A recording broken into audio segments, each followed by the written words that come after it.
नमस्कार दर्शक बंधु पाणीपाग अपडेट रे आपण को स्वागत। राज्यर वर्तमान वर्षा धीरे धीरे बढ़िबार लागिछि। पाणीपागर सूचना अनुसार राज्यर विभिन्न जिला को येलो अलर्ट जारी करा जाइछि प्रबल वर्षा पाई। सेपटे बंगोपसागर मध्य सृष्टि होई पारे लघुचाप बोली मॉडल किछि आकलन करूछंती। सतर कोन लघुचाप सृष्टि हेबो आसंतु आज भिडियो आलोचना करबा। हे तार पूर्व जानि रखिबा सैटेलाइट इमेज रे कोन रहिछि पाणीपागर प्रणाली। दर्शक बंधु वर्तमान स्थिति रे आपनकर गुजरात उपकूल रे गोटे साइक्लोन सर्कुलेशन सृष्टि होइछि माने घूर्णिबलय। सेठु गोटे रेखा आपनकर गोवा पर्यंत लंबी जाइछि। ता सहित गोवा रु गोटे रेखा ओडिसा पर्यंत लंबीछि माने ट्रफ लाइन। यार प्रभाव रे ओडिसा विभिन्न अंचल रे वर्तमान हल्का मध्यम वर्षा हेबो। किंतु मालकानगिरी, कोरापुट, नवरंगपुर, कंधमाल, रायगड़ा, गंजाम एवं गजपति जिलार स्थान स्थान प्रबल अति प्रबल वर्षा हेबो माने 7 सेंटीमीटर रु प्राय 14 सेंटीमीटर पर्यंत प्रबल वर्षा हो पारे। यह व्यतीत दर्शक बंधु जगतसिंहपुर नहीं कि संबलपुर नहीं कि जो रोचे आपंकर केउझर यही सब जिला मानक हल्का मध्यम वर्षा देखा मिल पारे। यही समय मध्य दुई सागर धीरे धीरे सक्रिय होबार लगी। सेपटे चीन आसीथिबा बात्या वर्तमान वियतनाम स्थल भाग छुईछि एवं सेठारे तांडव रचुछि। किंतु यार प्रभाव भारत पर नाही।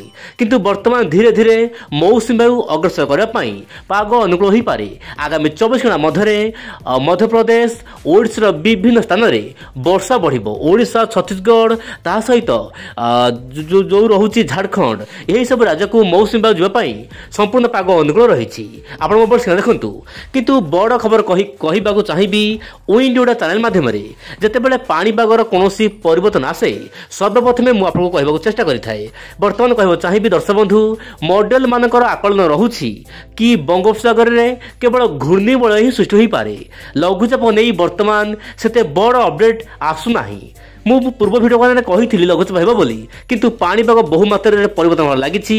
वर्तमान लघुचाप पाई कौन इंडिकेशन नाही किंतु मौसुमी वायु जेहेतु सक्रिय भाव रहिबो एवं बंगोपसागर घूर्णिबलय सृष्टि रहिबो। यार प्रभाव रे ओडिशार विभिन्न अंचल रे जबरदस्त वर्षा हेबो। 15 तारिख रु बढ़िबो वर्षार स्थिति। आपण मोबाइल स्क्रीन देखंतु दक्षिण, उत्तर, पश्चिम, पूर्व सबुठी वर्षा हेबो।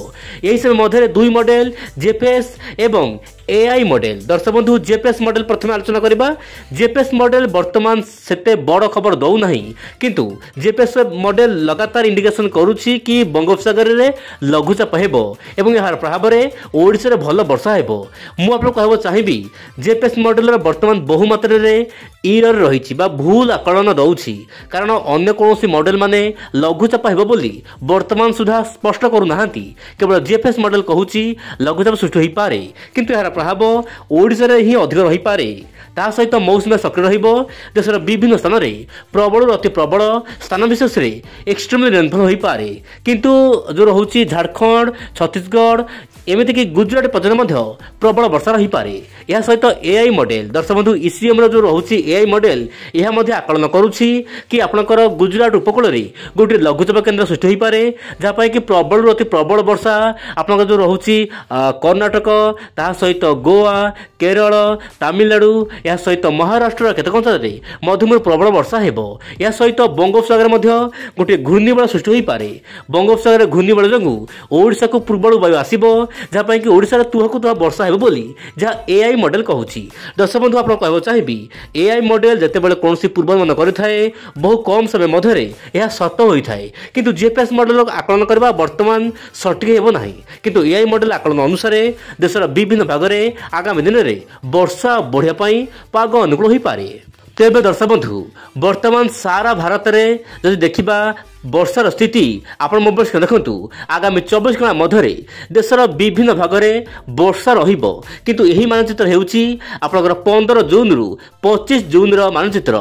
किंतु ओडिसा जहाँ जना पड़ुची दक्षिण ओडिसा मालकानगिरी, कोरापुट, नवरंगपुर एमती नुआपड़ा आखपाख अंचल में सामान्य अधिक वर्षा रही पारे। यह सहित मयूरभंज, केउझर, संबलपुर, झारसुगुड़ा, सुंदरगढ़ जिला में प्रबल वर्षा रही पारे। यह व्यतीत राज्य वाइज उत्तर पूर्वांचल ता सहित उत्तर भारत में अधिक वर्षा आगामी 10 दिन मध्य देखा मिल पारे। किंतु ओडिशा रे बहुमात्रा रे भयंकर वर्षा हो बोली वर्तमान इंडिकेशन नाही। देखिबार कथा आगामी दिन में पाणीपाग नहीं कि आउ सब कौन अपडेट आसुची। आज एतिकी। नमस्कार, जय जगन्नाथ।